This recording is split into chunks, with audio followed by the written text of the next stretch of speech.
I mean, I think super apps probably helps older users. Yeah. Um, And just like on that, on the piece of like the super app features, because we keep talking about, right, it's a multiple features combined in one in an easy to use way. There was a research paper done, and it kind of showed there's usually five buckets of like features that are commonly in um, super apps. The first of being like social, no surprise, right? This is just yep. like instant messaging, voice, video calls, and like content for sharing. This typically is free for consumers and it's monetized through advertising. The second's payments. We talked about this briefly. Digital wallets allow to pay bills, transfer funds, payments for free. This is peer to peer, and as well as like you could go like consumer to bank or consumer to business. E-commerce, which is massive, obviously. Players can sell directly to consumers or serve as a marketplace for third-party sellers. The business model here is merchant. There's merchant fees like any other platform like Amazon. The fourth bucket's ride hailing. Again, I think you've been spot on with like breaking down the key features.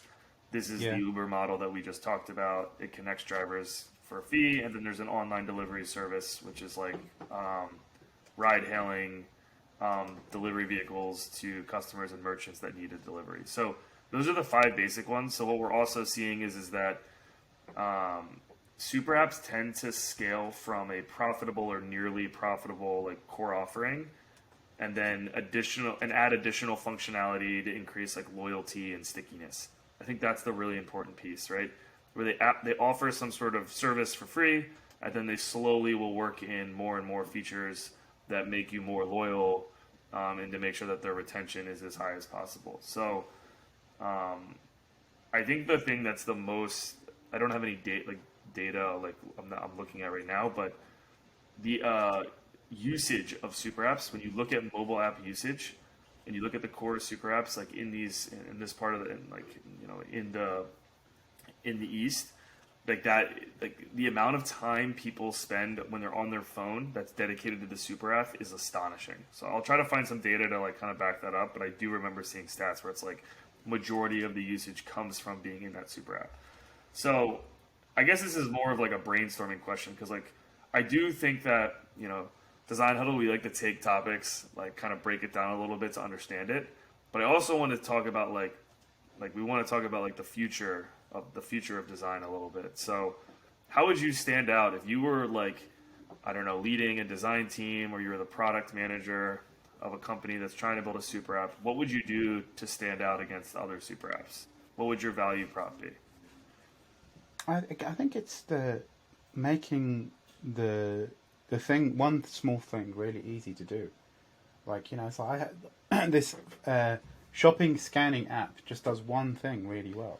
It just scans shopping. The one, I mean, it'll be great if you could integrate shopping lists and shared shopping lists, so they count basically split, like those kind of things, and then really cleverly you scan something and it detects the thing off your shopping list, so it just crosses it out automatically. So you're just seeing the list item, you tap on it, you scan. Do you know what I mean? Like, that's the extra level of cleverness. But that one core thing where it just saves you so much pain of loading and unloading shopping, and then it's all integrated with your store card. So I mean, anything that just hacks um, that experience and makes it like much more delightful. But how do you get to that point is the interesting question. I remember I was trying to find the link as you were speaking.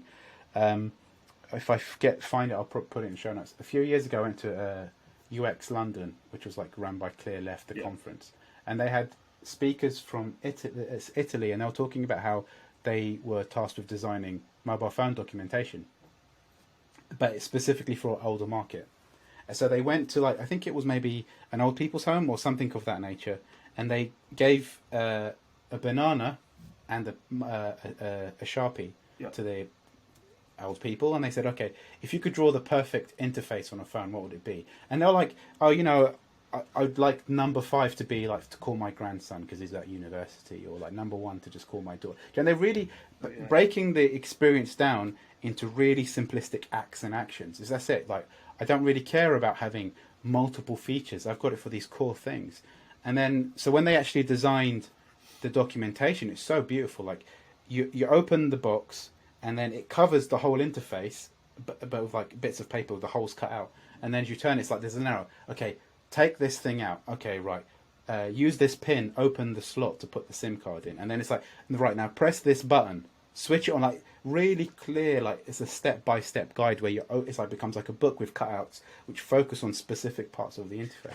Yeah, And that was really well received, because it's like I've seen this meme where someone says, I don't know how to work the remote, and they basically put paper on top of everything and they say, this is for volume, this is for up and down, and this is for menu. And because most of the stuff on the remote is not necessary. And so I think finding the eureka moment is basically finding out what people are doing, observing what they want, and then trying to come up with something that solves that.